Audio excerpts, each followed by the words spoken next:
Actor Trevor Eve is on a journey to Wales and his family's past, a journey he's always longed to take. Trevor rose to fame in 1979 as the Bristol-based private detective Eddie Shoestring. Most recently, he's recognisable as Detective Superintendent Peter Boyd in the long-running BBC drama Waking the Dead. Although thought of as English, Trevor's roots run deeply into Wales. My mother, who is Welsh, my father wasn't Welsh.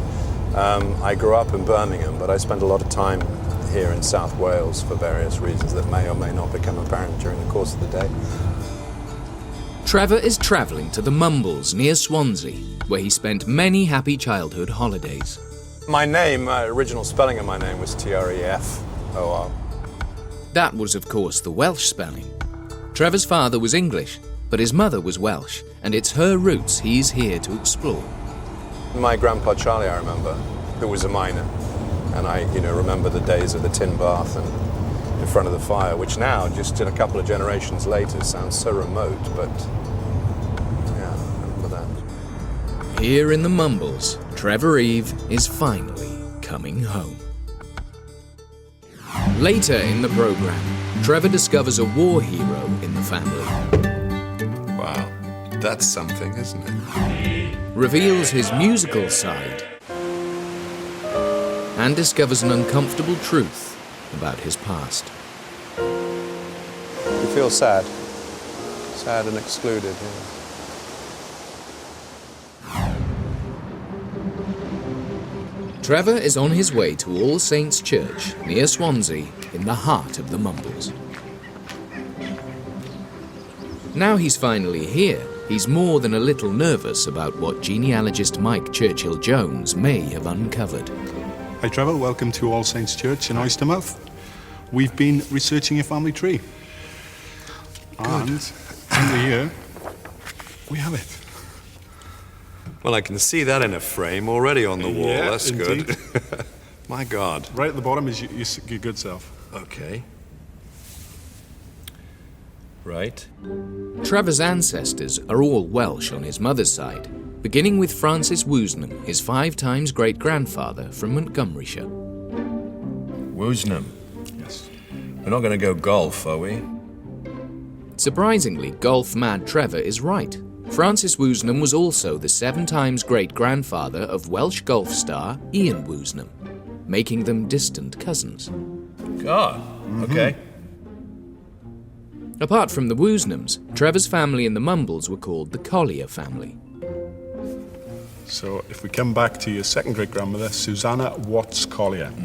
She was born in 1826 in the Mumbles. Right here. Yes, indeed, right here.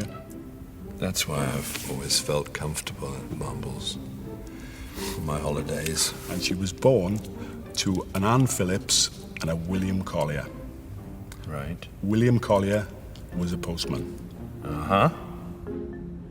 William Collier's story will prove to be very important. Trevor is also keen to learn more about his grandfather Charles Hamer from his mother's side of the family. Charles William Hamer, he was born 1882 in Troyderoo in Merthyr Tydfil. Right. And he died 1955 in Neath. He worked in the colliery as a hewer and a repairer. Yeah, okay. Trevor's grandfather Charlie married Gladys. Gladys was Trevor's grandmother. Much later in life, she came to live with Trevor and his mother in the family home in Birmingham. In trying to unravel the story of Gladys, his grandmother, he will uncover a family secret kept hidden from Trevor for more than 50 years. Trevor's search for his ancestors begins in the heart of the Mumbles. Records show that his 3 times great-grandfather lived here from 1818. His name was William Collier, and he married local girl Anne Phillips. Together, they had 11 children. In the Mumbles and amongst the outlying farms dotted along these nearby cliffs, as the postman, William would have been a very familiar face. To try and help understand what the area was like at that time, Trevor meets with Mumbles historian Carol Powell, who has been researching Anne and William's story. So, William Collier, what would he have? What would he have been? What would it have been like for him? He would have come in about 1818 to a very small village. The entire parish was only about 1,000, so this corner of the parish would only have had several hundred. He lived. He lived in the Duns initially, Yeah. which is near where the square is now. Yeah. And by 1841, he was up on the hill up there And in you Thistlebourne. We don't know from the census which house it was. But this is because he had apparently 11 children with Anne Phillips, who was a local girl. Yes, yes. So, He must have liked Anne Phillips, yes, wasn't he? he must have. Yeah. Carol has a painting to show Trevor, believed to be the work of local Swansea artist J.H. Robinson. It shows the bay called Oystermouth Bay as it was in William's time, dominated then, as now, by Oystermouth Castle. Where are we standing? Just about here or here, There one you of go. these. Yeah. I think that's amazing. Yeah. As William Collier would Yeah, have known. that's what he would have seen. Brilliant. The main industries at that time would have been oyster dredging, Yeah. quarrying, farming, Yeah. because all this was surrounded by farms. Oystermouth didn't get its name by chance. Robinson's painting clearly shows the oyster fishermen at work. By about 1860 odd, Yeah. there would have been 600 people working in oyster dredging around here. That's a lot of people. So this was they got the oysters here and supplied them to the rest of the country? Yes, yeah. This traditional way of life lasted for centuries in Oystermouth. But over the bay, Swansea's rapid industrialisation and pollution from copper smelting destroyed the oyster beds forever. Later, tourism became the mainstay of the town. This became quite a sophisticated resort, didn't Yeah, it? tourism was on the rise. Yeah, and today it is spectacular. Yeah, it's wonderful. I love it. Beautiful. Yeah. Absolutely beautiful. It's easy to imagine why Trevor's 3 times great-grandfather William Collier came to live here in this beautiful part of the world. But Trevor will shortly learn that William was more than simply the local Mumbles postman. I get the feeling that on this day of surprises that I am going to find out more about William Collier, and I would be extremely interested to do so. Yeah.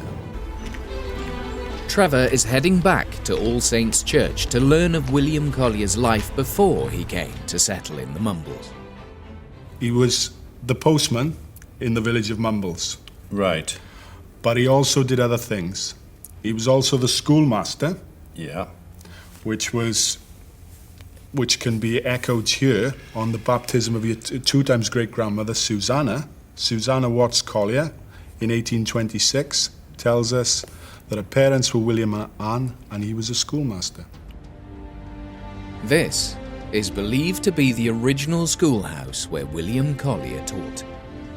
He was therefore clearly a well-educated man. Right. William had another life before he settled in the Mumbles, and Trevor is about to find out just how removed it was from the tranquility of this seaside town. Unfortunately, we haven't got a photograph of William. He died in 1870. But what we can show you is what he looked like in 1814. William Collier. Wow. He was in the Prince of Wales Hussars. So what happened to him? He was in all this finery and then he became a postman. I've got an extract of his obituary here from the Cambrian News, which I'd like you to read from the top. Cambrian News, 15th of July, 1870. Mr. William Collier died in his 77th year of his age. For many years he was a schoolmaster of the Swansea Union, but retired some years ago on superannuation. He served with the 10th Hussars, the crack regiment of the Prince Regent. He was one of the few remaining of those who took part in the Battle of Waterloo. What's your thoughts? Wow. That's something, isn't it? That is something. The few remaining of those who took part in the Battle of Waterloo. My God. So you've learned he was a distinguished man in Mumbles, but it's far removed from the elite military man So he that's was. a strange move, isn't it? He's a sort of a war, if not hero, but honoured in battle. And then he... Well, I would suspect he wanted to be a prominent member of a growing community, and that's what he became. Right. So he came here and sort of ran everything in terms... So in those days, if you were delivering the post and teaching at the school... There was no post office here then, but he was the postman. Right. He probably did it on horseback with his thing. Indeed, indeed. Well, that's... Highly regarded. That's something. That is something. That's fascinating and proud moment, that, isn't it? In 1815, French Emperor Napoleon made his last stand against the Duke of Wellington at Waterloo. As a cavalry soldier in the 10th Hussars, William Collier was in the heart of this famous battle. But why was Waterloo so celebrated in history? To find out more, Trevor joins expert Professor Chris Williams from Swansea University. The Battle of Waterloo takes place in June 1815, and it's the culmination of what were called Napoleon's 100 Days. Were they heroes after the Battle of Waterloo, that particular regiment, or...?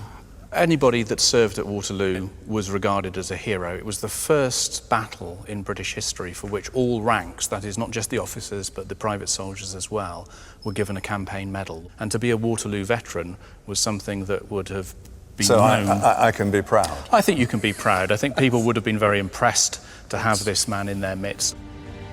As a cavalry soldier, William would have been thrust into head-to-head combat with the enemy.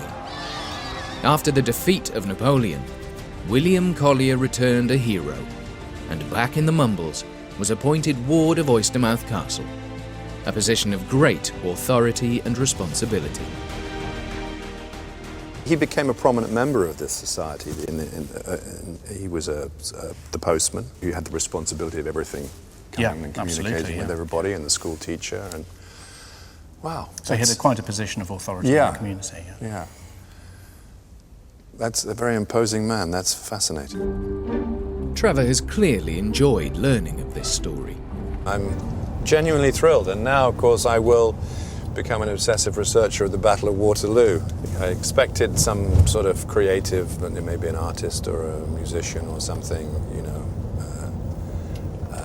who destroyed themselves through excess of some substance, but something tragic like that, but not a military hero. No, the Battle of Waterloo, that's quite something. Trevor has enjoyed his time here in the Mumbles, but very soon he must leave this area and move on to the next revelation in his family story. He came to the Mumbles on many family holidays as a young boy, so this spot has always had a very special place in his heart. But now he's anxious to follow the story of his grandparents, from his mother's side of the family tree. His much-loved grandmother Gladys, and his grandfather Charlie, a coal miner from Merthyr Tydfil. So does Trevor know how his grandfather came here to Swansea, from his home in Merthyr some 40 miles away? I don't know how he ended up in Swansea. I don't know whether it's because I don't suppose he'd have met my grandmother Gladys and followed her. No, I don't know. I would like to know about Grandpa Charlie, yeah. In fact, Trevor is passing Swansea Prison, where his grandfather was sent in 1911. It's a story, as yet, Trevor knows nothing about. To learn of this episode, Trevor is heading for the Rhondda Heritage Centre near Pontypridd. His grandfather was a hewer in the South Wales mines. As a young man, he lost his father, which seems to have had a direct effect on the next part of his life, as Mike Churchill-Jones has discovered. Your great-grandfather, he died a premature death at the age of 45. Right. And your grandfather was 16 when this occurred. Mm-hmm. The mother decided to marry again some 8 months later. She didn't hang around then? She didn't hang around. Okay. Created a bit of upheaval, I think, in your grandfather's life. Uh-huh. He basically, he descended into drink, as far as I can tell, and it caused him to get in trouble with the authorities. This is an extract from the assizes in 1910, which just outlines 3 offences. Drunk and disorderly. And he was selling liquor without a licence. And then finally, he assaulted someone. And he was on bail at the time. So he went to prison? We find him in 1911 Oh, yes. in the prison in Swansea. So this is my grandfather's... No, this is your grandfather. This is Charles William Hamer, born 1882 in Troyderoo this in is my Merthyr. grandfather. If you turn the page, you'll actually find him. I'm with it. on the It bottom. takes a bit of time for Yeah, these stories to sink in. indeed, So indeed. basically, his father died at 45. Yes. And then his mother remarried. He got upset by it, turned to drink, Yep. and started, by all accounts, beating people up in the local community. He did, by the looks of it. I understand But that he was a sort of tough man. He was a tough man, and he was sort of known as a boxer and a fighter, wasn't He was sentenced to 12 months hard labour. he? Oh my God! As if he wasn't going to do enough hard labour in his life anyway. But I think that's turned his life around. As far as I know, his life was much better from there on. Well, good for him. Good for him. Trevor was aged just 4 when his grandfather Charlie died. But now he wants to follow the story of Gladys, his grandmother, who came from Gleneath. Whilst in Wales, Trevor is staying in Swansea, but for the next part of his journey, he's setting off to nearby Gleneath. Well, I think it's easier for me to make contact with Gleneath because that's a place where I stayed as a child, and my memories are there. And my mother, although I grew up with her in Birmingham, she maintained and kept her Welshness absolutely sacrosanct, and so this has a much more direct emotional connection than William Collier, my great-great-great-grandfather in the Battle of Waterloo, which is wonderful, but that's more of a sort of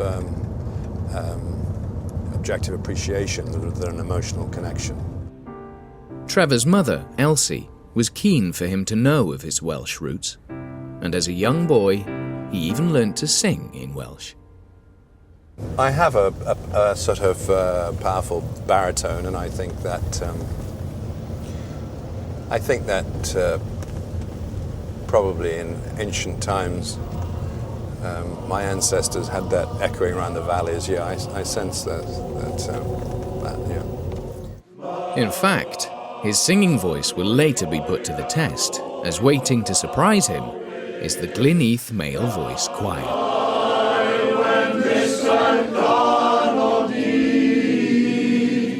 But how much Welsh does Trevor really understand? The Welsh speaking used to happen on the phone. You'd hear, oh no, oh no, and then the next lot would be Welsh, because that's where the secrets were always, so I sort of associate the Welsh language with secrets. Trevor is about to learn of one of those secrets. He's finally arriving in Gleneath and the small village of Pont Neath Fechan, the place that has been home to generations of his family. It's here that his mother Elsie lived, and where his grandmother Gladys ran the local pub.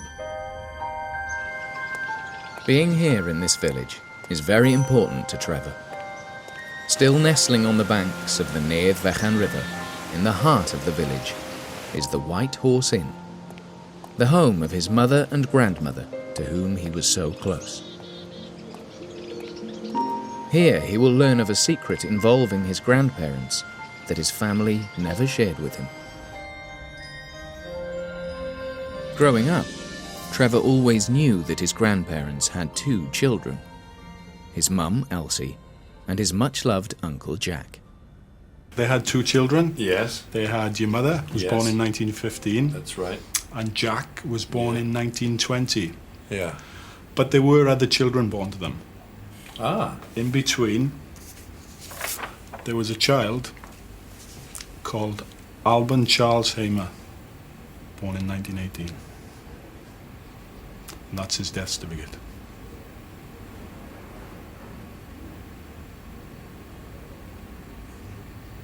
So he died when he was 5 months. 5 months.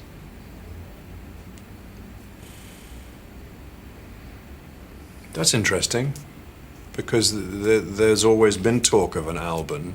Is there? Yeah, but not that he died as a child. He was 5 months old. And there was another child born in 1925 called Maud, who only lived 1 hour.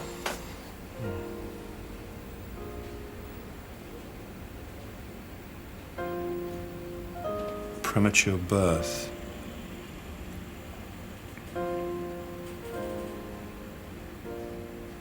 but two children you never knew anything about. No, I never knew anything about them. Your aunt and uncle.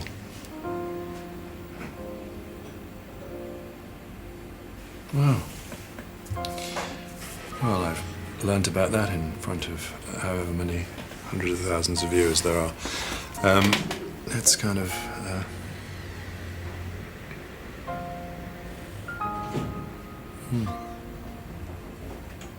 It's funny how people never tell you these things, isn't it? Poor people. That's a tragedy, isn't it? Yes. Well, that's something. That's something. Yeah, so my mother was 10. It's interesting because I mean, I don't know that this goes any way to explaining my mother's departure from this part of the world when she was 16. I don't know that that does, but it's interesting because no one ever really knew, and she never talked about why she left this part of the world when she was 16, which is 1931, which was quite something to do in those days. Wow. Yeah. I wonder if my auntie knows of these, and my brother doesn't. Extraordinary.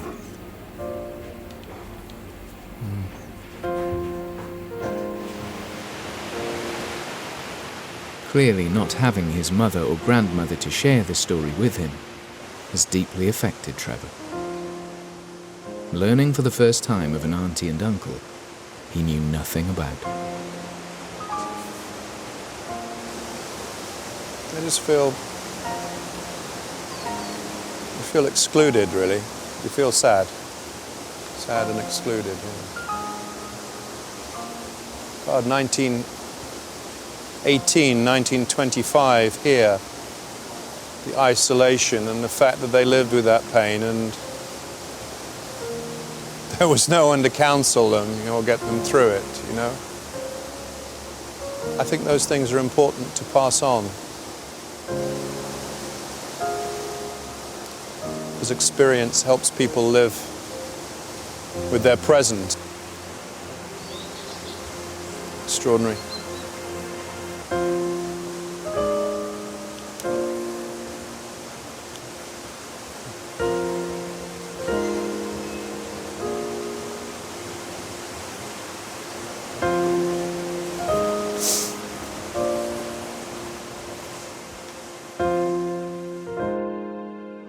Back at the White Horse pub, the Glynneath Male Voice Choir are busy rehearsing a homecoming performance for Trevor. Trevor did have a much-loved uncle in Wales who made it into adulthood, his Uncle Jack. Sadly, Jack died a few years ago, but his widow Glenys still lives nearby with first cousin Nigel. I don't know whether you know about Elsie's. There was Uncle Jack, and there were 2 other children. Oh, yes. I knew you Well, would. I can't say, well, I don't, but I remember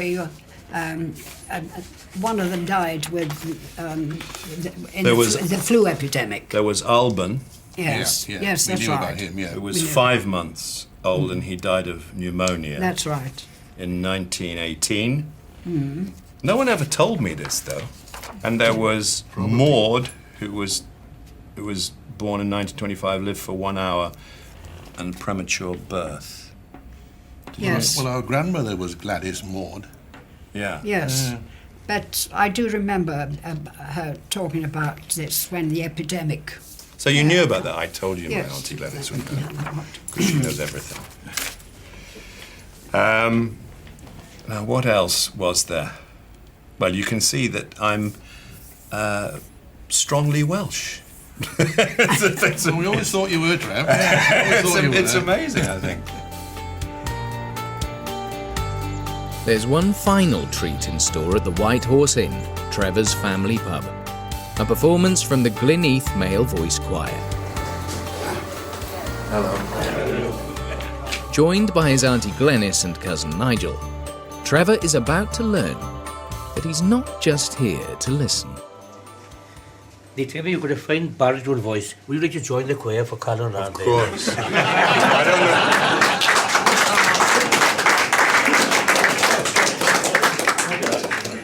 I don't know the words.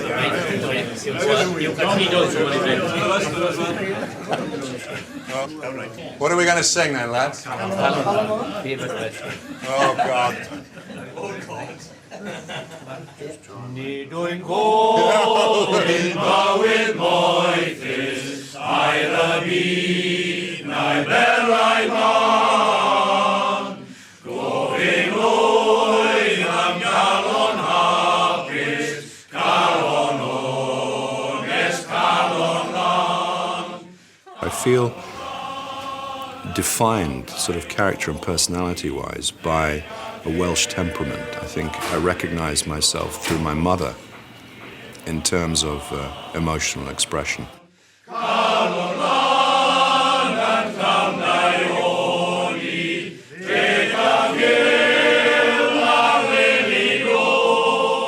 It is important to pass it on to my children, and I think they're very aware of their heritage.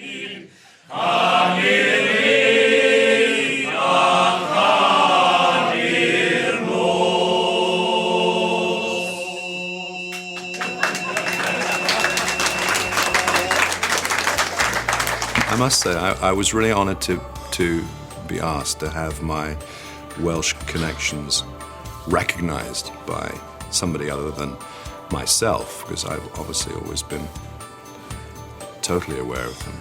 So I felt very flattered by that, and